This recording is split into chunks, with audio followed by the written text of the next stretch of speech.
안녕하세요. 오늘의 책은 부의 진리라는 제목의 책입니다. 제가 이 책을 읽고서 밑줄 친 부분들을 보면서 리뷰를 시작하도록 하겠습니다. 책의 목차입니다. 목차는 일시정지를 하셔서 더 자세히 보시는 것을 추천드리겠습니다.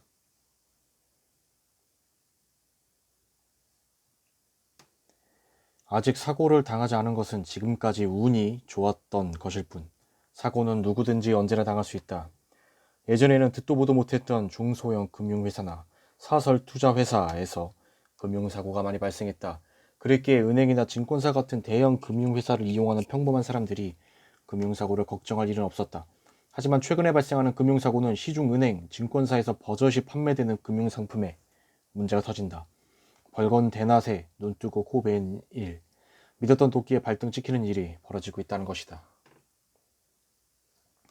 사람들은 금융상품이 투자를 통해 돈을 버는 방법이라고 생각하지만 이는 매우 잘못된 생각이다.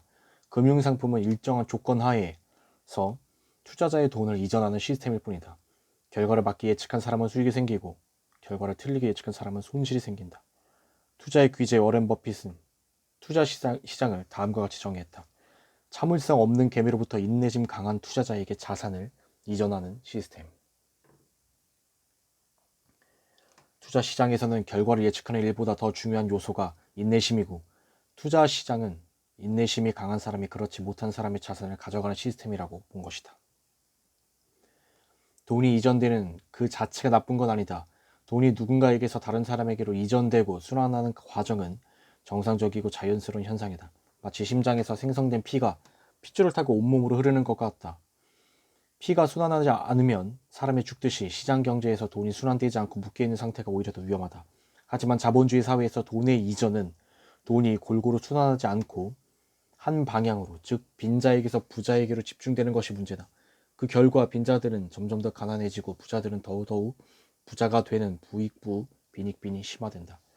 문제의 본질은 금융상품 자체에 있지 않다. 금융사고가 터졌다고 한동안 소란을 떨면서 금융상품을 바꾸거나 금융 시스템을 개선한다고 해서 상황이 달라지진 않는다. 본질적인 문제는 자본주의라는 시스템이다. 역사가 이미 증명하듯이 자본주의 시스템은 부익부 빈익빈을 심화할 수밖에 없다. 그리고 이 현상은 앞으로 더더욱 가속될 것이다. 자본주의의 노예가 되면 처음에는 자신이 노예라는 걸 부정하려 하지만 시간이 흐르면 그 사실조차 망각하게 되니까. 자본주의 사회에서 무의식적으로 하는 행동이 자기도 모르는 사이에 스스로를 가난하게 만들고 있다는 사실을 인지하기가 쉽진 않다. 예전에는 열심히 공부해서 조금씩 점수를 올리면 더 나은 대학에 갈 수 있었다. 조금 더 나은 대학에 가면 조금 더 나은 직장에 취직하고 조금 더 나은 대우를 받을 수 있었다. 하지만 지금은 그렇지 않다. 인류 대학을 졸업하지 않으면 가뜩이나 좁아진 취업 시장에서 어느 대학을 나오건 어느 전공을 하건 간에 제대로 된 일자리를 갖기가 쉽지 않다. 이런 일이 앞으로 더더욱 심해질 것도 분명한 사실이다. 전에는 뛰어난 기술력과 인적 자원을 보유한 회사가 우량 기업이었다면 이제는 현금 자산을 많이 보유한 기업이 우량 기업이다. 돈이 부족한 비우량 기업에 투자한다면 위험을 줄이기 위해 분산 투자해야겠지만 부가 한 곳에 집중되는 자본주의 사회에서 우량 기업에 투자한다면 분산의 필요성은 더더욱 감소한다. 2020년 현재 삼성전자가 보유한 현금은 100조 원이 넘는다. 해마다 순이익이 달라지긴 하지만 매년 수십조 원의 순이익을 벌어들이고 있는 회사다. 현금이 많다는 것은 무엇을 의미할까? 삼성전자는 그 많은 현금으로 무엇을 할까? 구글은 자본력을 바탕으로 매년 수십 개의 회사들을 M&A하고 있다. 우리가 많이 사용하고 있는 구글 지도, 유튜브, 안드로이드 등을 구글이 만든 것이라 생각하지만 그렇지 않다. 구글이 산 것이다. 현금이 많으면 더 이상 기술력, 경영력에 좌우될 필요가 없다. 기술력, 경영력이 있는 회사를 사면 되기 때문이다. 지금은 과거처럼 다양한 중소기업들이 뛰어난 기술 가지고 나름의 시장을 만들어내는 사회가 아니다. 배고픈 중소기업들이 열심히 노력해서 기술을 개발해 놓으면 현금을 가진 공룡기업들이 기술을 가진 중소기업을 빨아들이고 그 기술을 바탕으로 더 많은 현금을 창출해서 더 큰 공룡기업이 된다. 돈이고 기술력이고 경영력이다. 이런 현상은 앞으로 더더욱 심화될 것이다. 아직까지도 음식점을 개업하면서 맛과 정성만으로 성공할 수 있다고 생각하면 큰 오산이다. 누가 더 싼 가격의 재료를 조달하는가, 누가 인건비와 고정비를 더 줄일 수 있는가 등의 문제가 사업의 성패를 결정한다. 17억 강남 아파트 구매자 79%는 대출 한 푼 안 받았다. 이 기사는 무엇을 의미할까? 강남에 집을 사는 사람들은 대출을 받지 않고 현금으로 산단 말이다. 집을 현금으로 사는 것과 대출로 사는 것에는 무슨 차이가 있을까? 요즘처럼 대출 금리가 높지 않은 상황에서는 현금으로 사나 대출로 사나 큰 의미가 없다. 오히려 대출을 이용해 집을 사면 레버리지 효과를 통해 더 많은 수익을 낼 수도 있다. 그러나 만약 경기가 계속 나빠지고 대출 금리가 올라간다면 어떻게 될까? 대출로 집을 산 사람들은 생활이 어려워지고 대출 상환 부담이 커지면서 하나둘 집을 매도하기 시작할 것이다. 이로 인해 매물이 늘어나면 집값이 떨어질 수밖에 없다.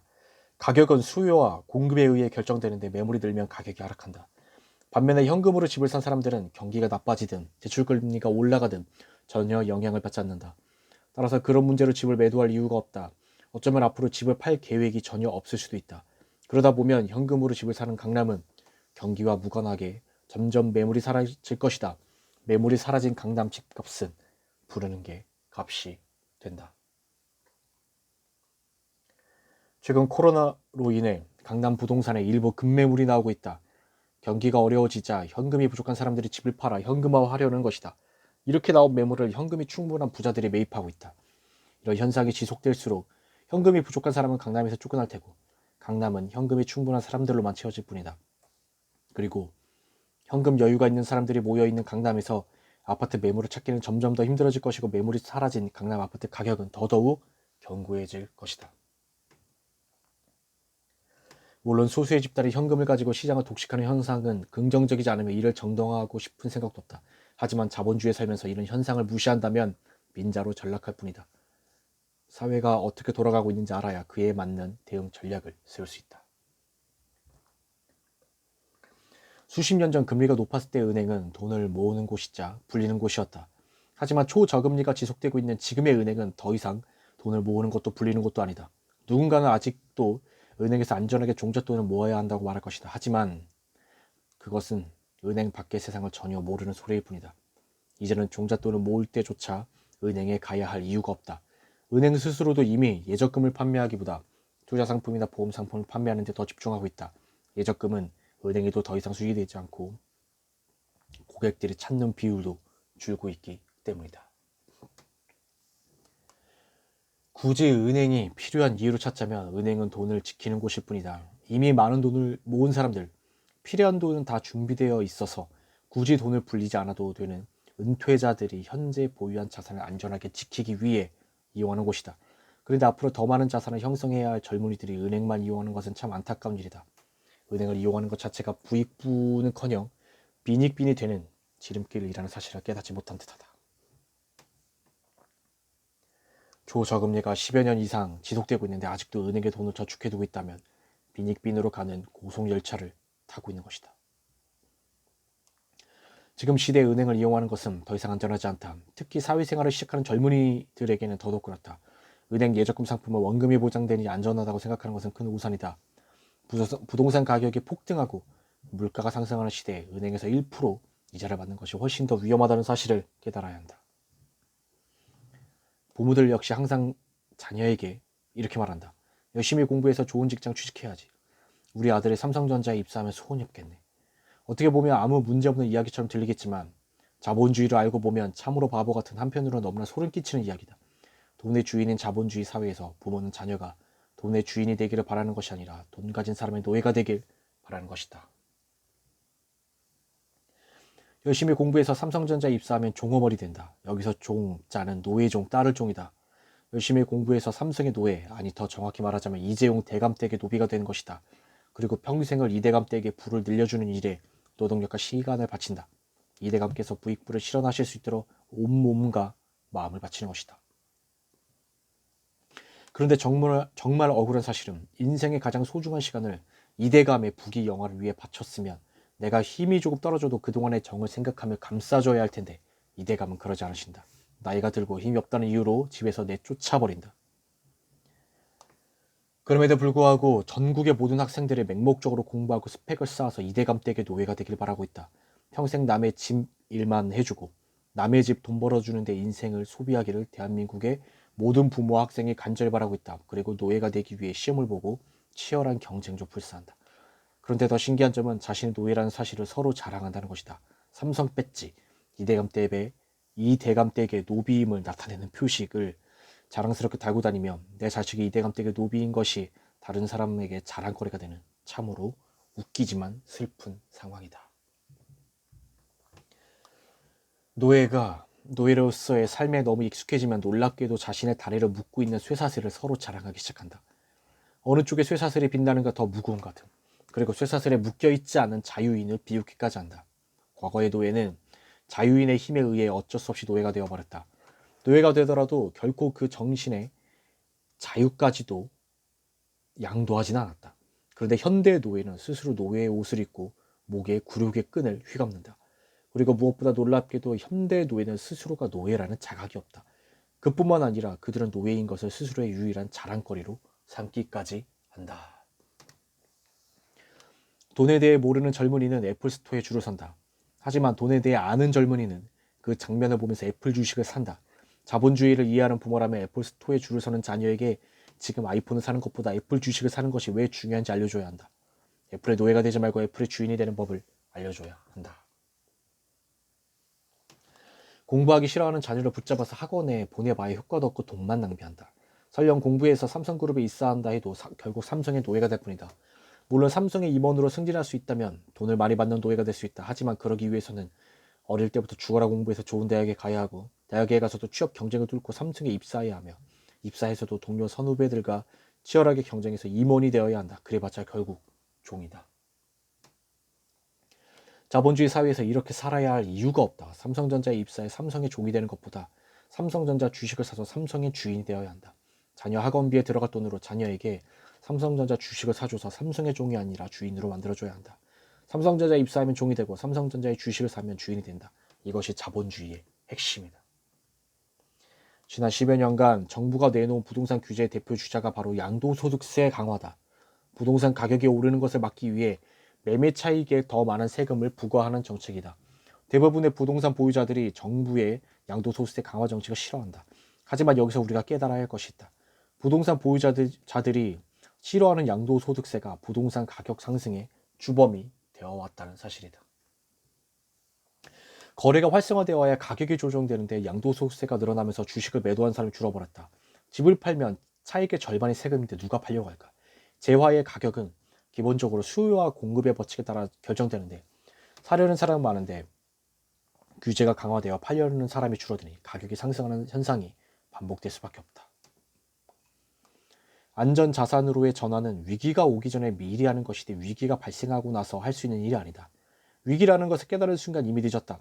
결국 폭락이 찾아오면 아무런 대응을 하지 못한 상태에서 자산 가격이 하락하는 것을 눈뜨고 지켜볼 수밖에 없다. 폭락은 사회 전반에 걸쳐 모든 자산에 영향을 미치기 때문에 모두가 고통스럽다. 하지만 우리가 지난 시절 이미 경험했듯이 손실을 회복하는 데 그리 오랜 시간이 걸리지 않는다. 짧으면 1년, 길어도 2, 3년 내에 손실을 회복할 수 있다. 왜냐하면 기본적인 경제 상황에 문제가 있는 게 아니기 때문이다. 쇠락은 이와 다르다. 쇠락은 서서히 나빠지는 상황을 말한다. 따라서 발생하는 기간이 매우 장기적이다.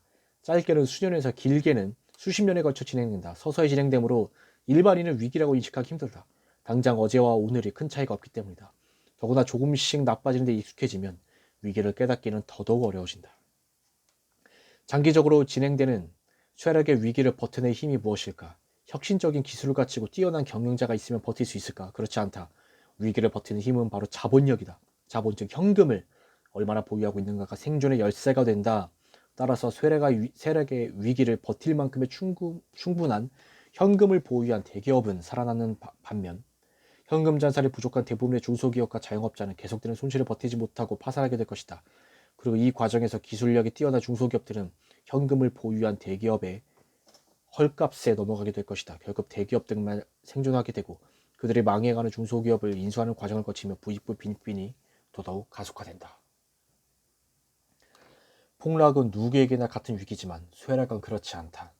돈이 없는 사람이나 기업은 점점 더 힘들어지는 반면 돈을 가진 사람이나 기업은 점점 더 부를 축적해갈 것이다.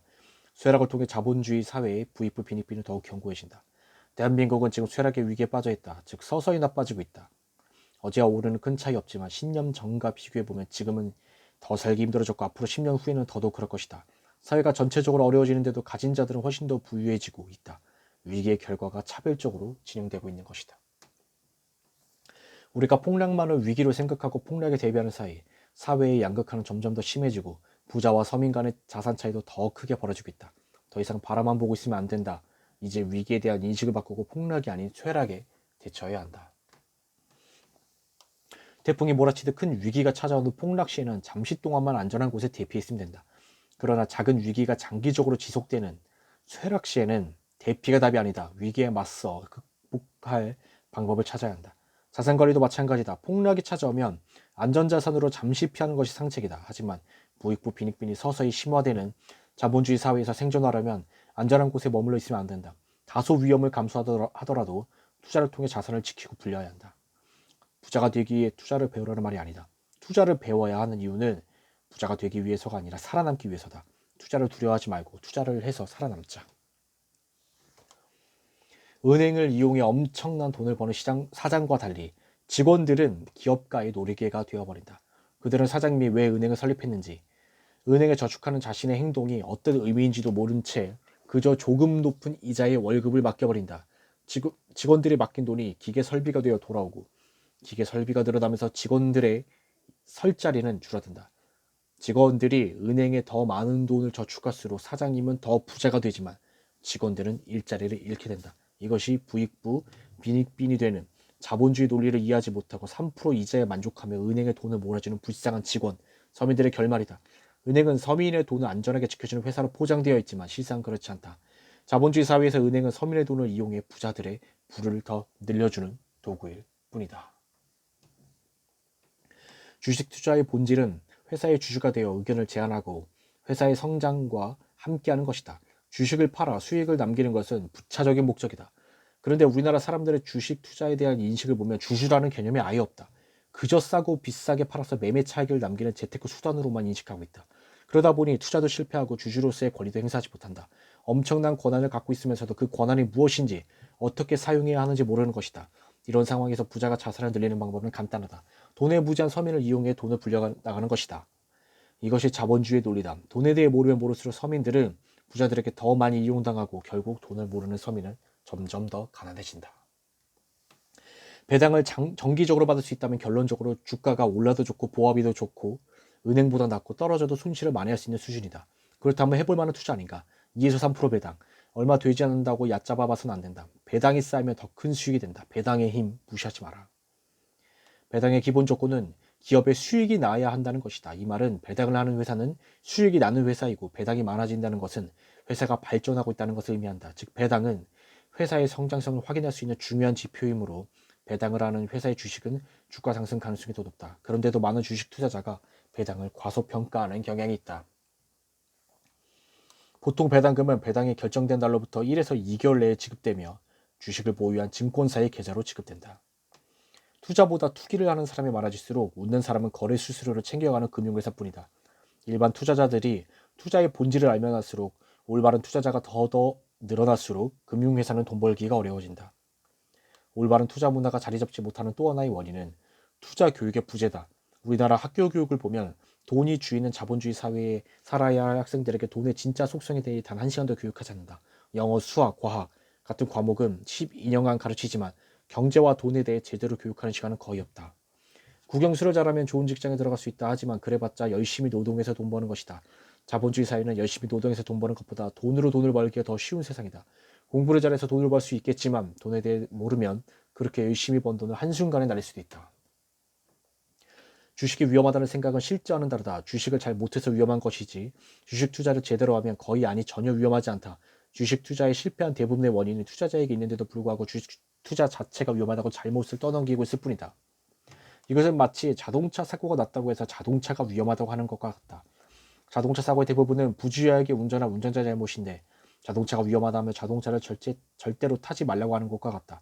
자동차 사고를 줄이는 방법은 자동차를 타지 않는 게 아니라 운전자의 습관을 바꾸거나 운전을 더 조심스럽게 하는 것이 문제 해결의 핵심이다. 주식 보유의 1차 목적을 수익에 두지 말고 주주가 되는 데 두면 된다. 우량한 회사의 주주가 되어 배당을 받는 것을 첫 번째 목적으로 하면 주가가 오르든 말든 관계없이 꾸준히 투자할 수 있다. 그런 사람이 많아지면 주가는 자연스레 오르고 주식이 위험하다는 생각도 줄어들 것이다. 자동차는 편리하고 안전하게 이동하기 위한 수단이다. 자동차를 운전하면서 안전벨트를 매고 규정 속도를 지키며 안전하게 운전하면 큰 사고 없이 목적지에 도달할 수 있다. 하지만 불필요하게 과속을 하고 수시로 차선을 변경하면서 운전하면 위험할 수밖에 없다. 위험한 방법으로 투자하니까 위험한 것이지 좋은 주식에 올바르게 투자하면 큰 위험은 없다고 해도 과언이 아니다. 투자가 위험한 게 아니라 위험이 존재할 뿐이다. 간접 투자를 통해 여러 종목을 분산 투자함으로써 위험을 줄일 수는 있지만 간접 투자 역시 주식을 대신 사주는 방식일 뿐이므로 위험 자체가 줄어들진 않는다. 금융회사가 받아가는 수수료 자체가 문제가 아니라 그 수수료가 합리적인가를 판단해야 한다. 금융회사가 간접 투자 상품을 판매하고 수수료를 받았다면 고객 입장에서는 전문가에 맡긴 것이므로 그에 걸맞은 서비스를 제공해야 한다. 고객에 직접 투자한 것에 비해 전문가에게 맡긴 펀드 수익률이 단 1%포인트라도 높아야 하고 설령 수익률이 좋지 않았다고 하더라도 펀드 운용에 대한 적절한 관리를 받아야 한다. 그래야 수수료를 낸 의미가 있다. 하지만 지난 10여 년간의 펀드 투자 결과는 대부분 그렇지 못했다. 대다수의 펀드가 시장 평균 수익률을 따라가기에 급급했다.